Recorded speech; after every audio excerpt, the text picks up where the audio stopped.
Esse livro é a prova de que remexer segredos do passado nem sempre é uma boa ideia. Você pode descobrir algo que você não gostaria de saber.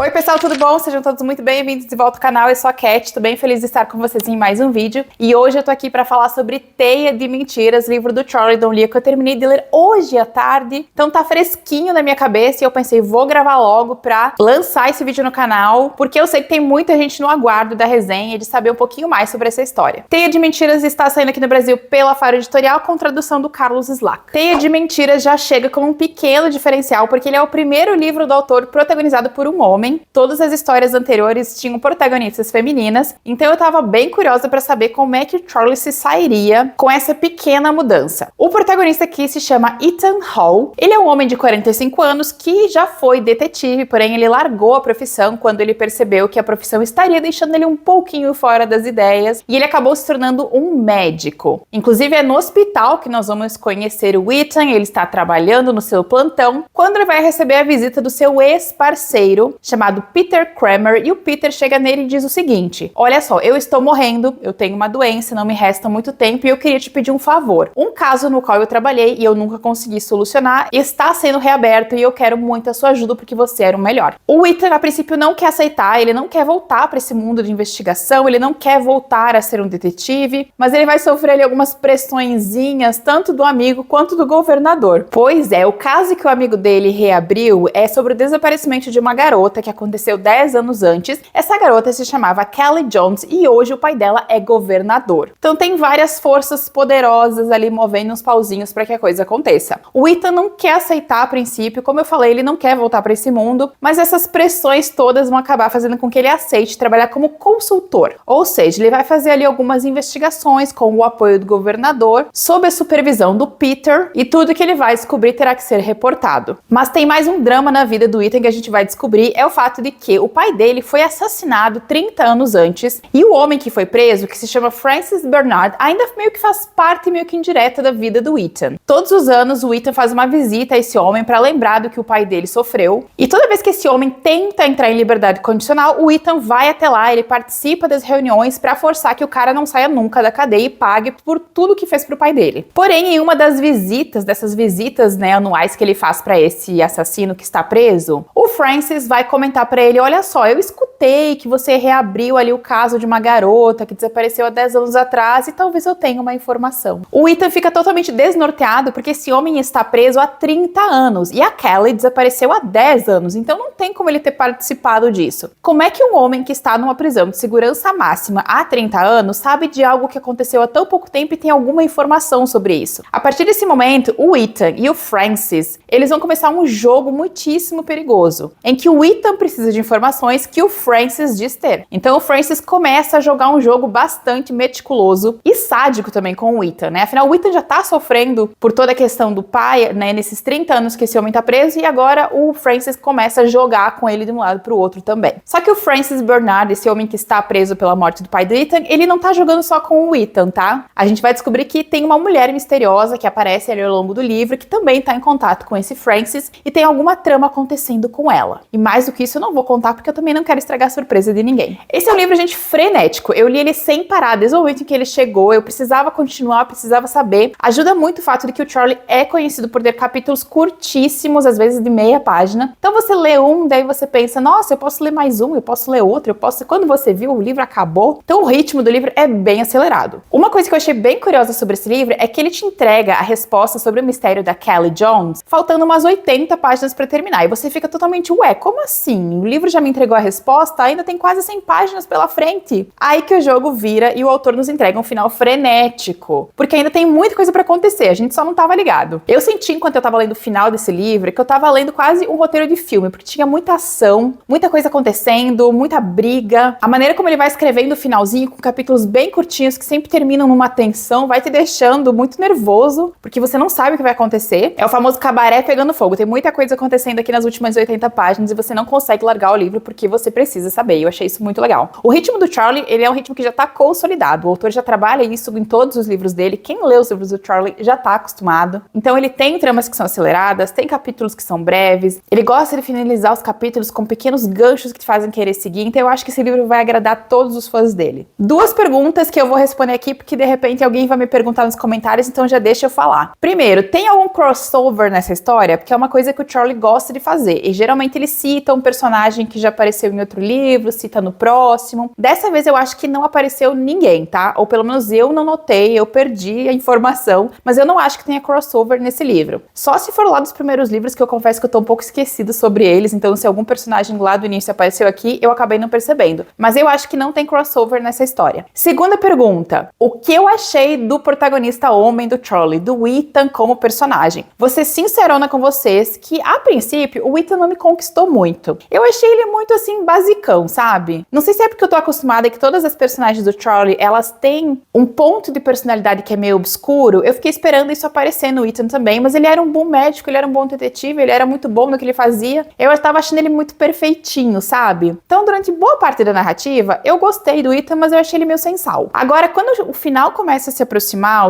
aquelas últimas 80 páginas, o Ethan, ele dá uma encorpada como personagem e ele se torna mais interessante. E aí sim eu comecei a perceber o potencial do personagem. Então, assim, eu gostei do personagem, eu não acho que ele seja ruim, ele tem muito potencial, só que ele também demora um pouquinho para se tornar aquela figura potente que eu imaginaria. Inclusive, a minha opinião é que ao final a gente tem ali uma abertura para que o Ethan volte nos próximos livros. O Charlie sempre faz isso, ele tem uma tendência a deixar sempre uma abertura para que os personagens dele voltem, como foi o caso da Lívia, que era a protagonista lá de Deixada pra Trás e depois voltou em Sussurros do Passado. Então eu acho que não é a última vez que a gente vai ver o Ethan, tá? Pensando nisso, pode ser que ele se torne cada vez mais encorpado e mais potente como personagem. Mas nesse aqui, teve momentos em que eu senti ali que faltava um salzinho, faltava um tempero no Ethan. Não sei se vocês vão concordar ou não comigo, eu tô esperando que vocês leiam pra me dizer isso. Mas ele tem potencial, tem, vai acontecer. Inclusive, no último parágrafo,